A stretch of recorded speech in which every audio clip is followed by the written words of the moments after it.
don't know if there's a job that's more misunderstood than recovery agent. I think in one of my chapters toward the end of the book, I talk about Matt and the Operation Repossession people. But I was visiting the hospital a few weeks ago, and my mother-in-law was in the hospital. While I was up there, I talked to a guy, an old fella, in one of the rooms, and he's a Christian guy. We got to talking about something. I don't remember how. I went in to talk to him about something, or saw he didn't have somebody. I don't remember. Maybe they told me he didn't have anybody visiting or something. Didn't have family or something. Anyway, we got to talking. He's a great guy, a funny fellow. I mean, he's an older guy. But when I told him I had done repos, and he said, I don't think I like that job. I don't think I like that. Well, somebody's got to do it. I mean, you can't just go buy a vehicle and then just go off with it and not pay for it.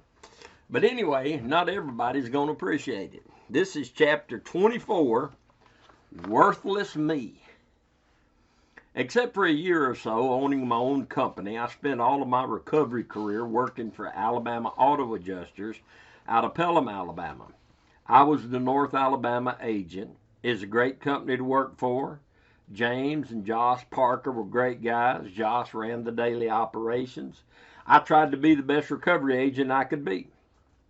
I tried to do my best for my employer and present a good image for the client.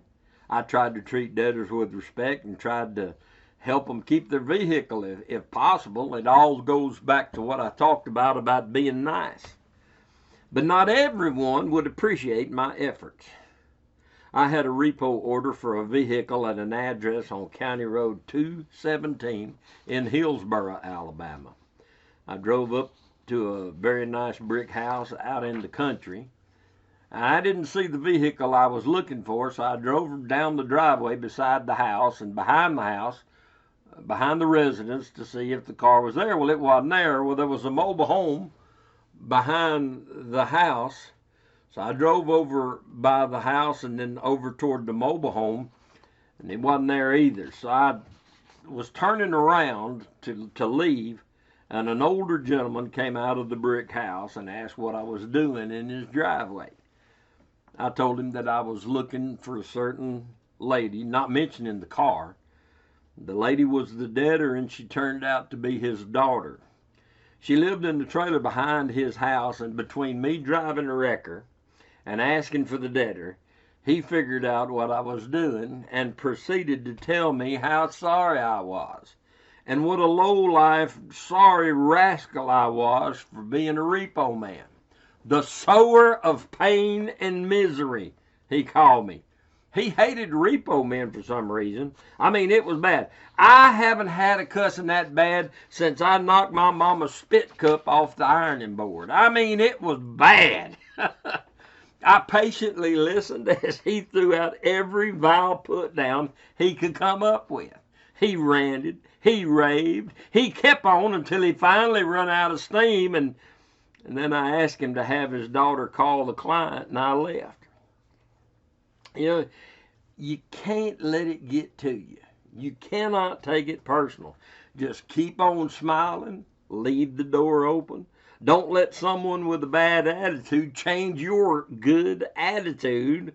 If you let the devil get under your skin, if you start taking it personal or make it personal, you may be tempted to blow up in anger and step across the line and end up doing something that you'll regret later on. You're going to make it harder on yourself, especially if you get mad and you get the attitude of, well, I'll show you. That's when you make mistakes. This is business. Some people can be real jerks, but that shouldn't faze the professional repo man or woman. Your feelings have nothing to do with the task at hand, or they shouldn't. We call ourselves recovery agents. According to the dictionary, an agent is a person or business authorized to act on behalf of someone else, to act on behalf of another. We're acting on behalf of the finance company. We are the face of the lender. We ought to be as pleasant as we can be for as long as we can. You have to practice a lot of self-control. The finance company is looking for a reputable recovery company to secure their vehicle and property without breaching the peace or incurring a lawsuit. We claimed to be professionals, and we tried to act in a professional manner. I always kept my cards close to my vest. I tried not to show any emotion on the outside. I may look calm on the outside. I may appear to be laid back and unconcerned, but I can still cloud up and rain on you if I need to.